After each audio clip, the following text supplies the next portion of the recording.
today we're going to do a little bit of ear training.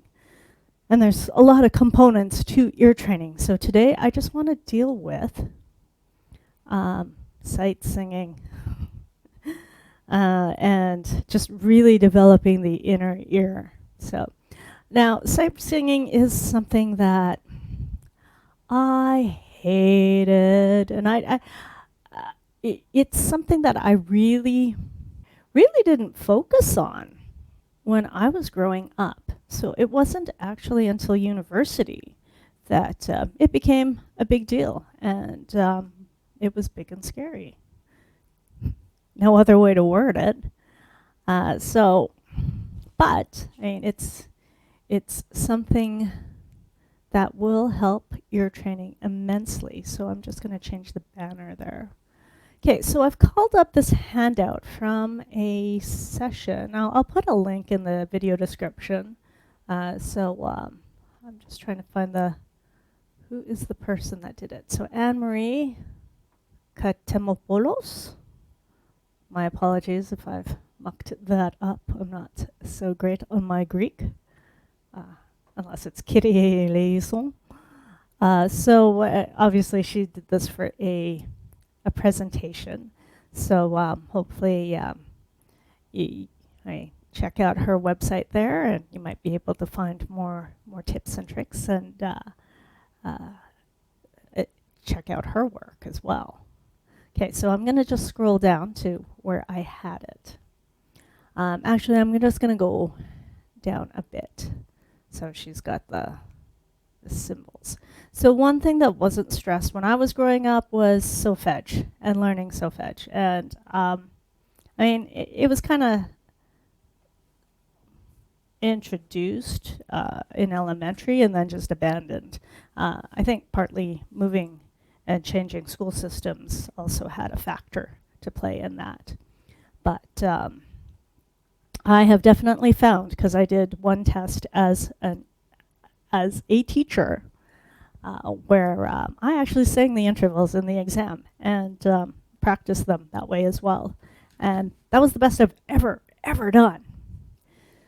So yeah, she's even got the minor seconds down. But I was just going to start with the ones in the major scale. So like do, re, and she's got a guide song there of Are You Sleeping?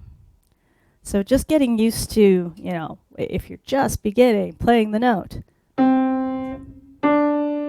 And then also singing it. So do, re, and then slowly, gradually taking away the security blankets. Do, re, and then finally, do, re.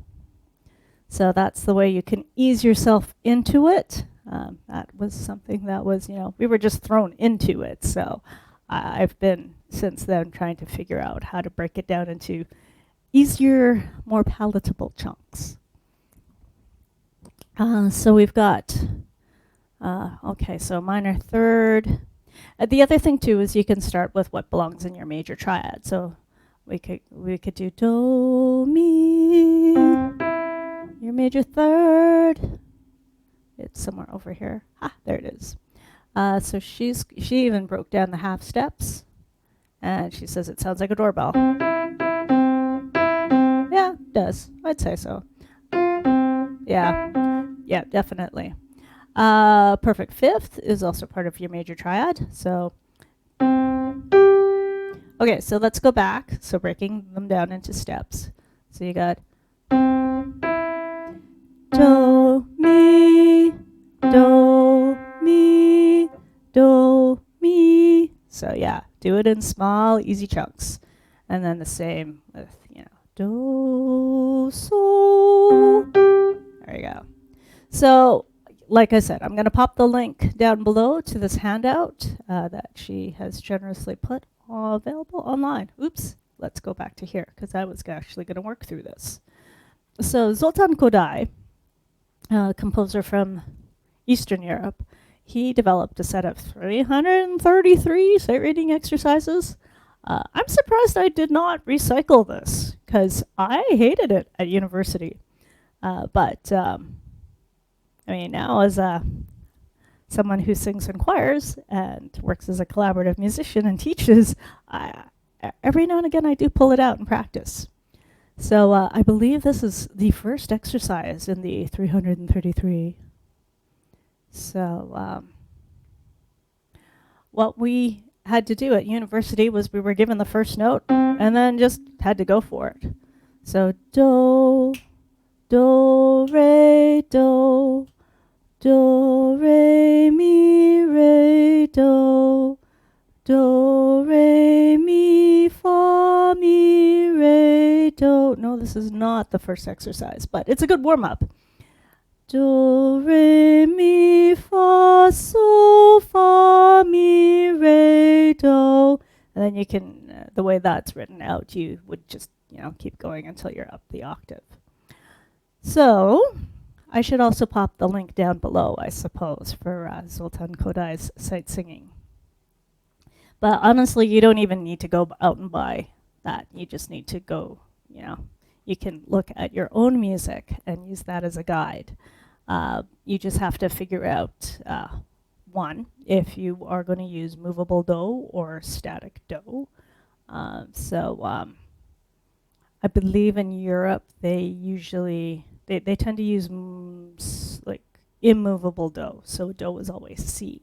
Whereas in North America we tend to use movable do, so do is whatever the tonic note of the scale is that you're dealing with. So yeah, that is that. So I don't practice this all the time, like I said, but it does come in handy when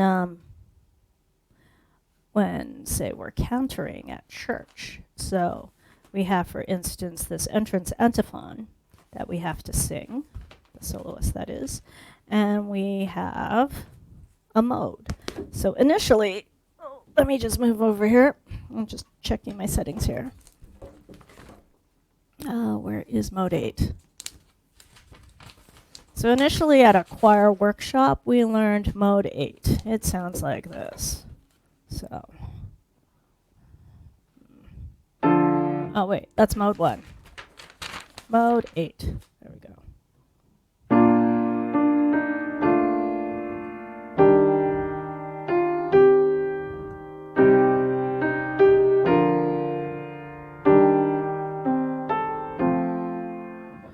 And the idea is you would just adjust that depending on how much text you have.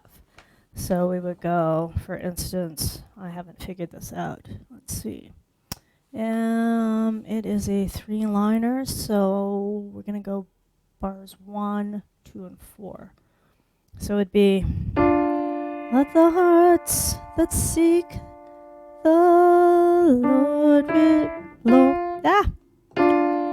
let the hearts that seek the Lord rejoice. Turn to the Lord and His strength. Oh, I guess I'm committing to. And then we got constantly seek His face. But I'm actually going to play around with this mode. So it's mode number 1. These came from St. Meinrad Arch Abbey. Yeah. If I can find the link, I'll pop that in. I might have to do some hunting.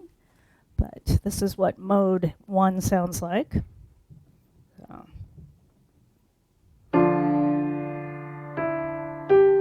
Oh, wait, hang on. Let me just...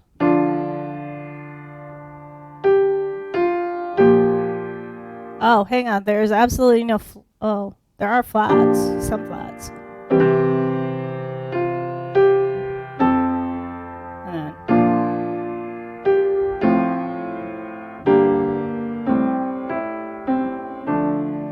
And I mean, with Gregorian chant, everything can be a little bit free. So when you're trying to figure out how to fit the text to the words, you kind of just try to shift so that you're putting the emphasis on the stronger words, like the important words. So let's see, let's just check. If you take a closer look at this camera, I should actually turn on that camera just so you can see. You'll see I've drawn some lines there. Okay, I'll pop both cameras up. So we've got, so my plan, I believe, was this. I'm not fully warmed up, so just bear with me. Maybe I can take it down an octave. Let the hearts that seek the Lord rejoice. Yeah, down an octave helps if you're not fully warmed up. Turn to the Lord and His strength. And then I think we're bumping up to, nope. Constantly seek His face. Oh, that's like really, really low for me.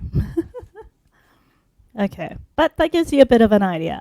And these days, that's what I've been doing for sight reading, and well, more for ear training. So the other thing that I've been doing for ear training is, because I'm singing and playing more, I'm just gonna grab a song that we're doing on Sunday. So I'll take, like, for instance, let's do Your Will Be Done by City of Light. I'll pop the link below. But, like, for instance, I'll just play the chords, give myself the starting note, and then try to figure out what the notes are, and then just physically play the notes, only to double check. So,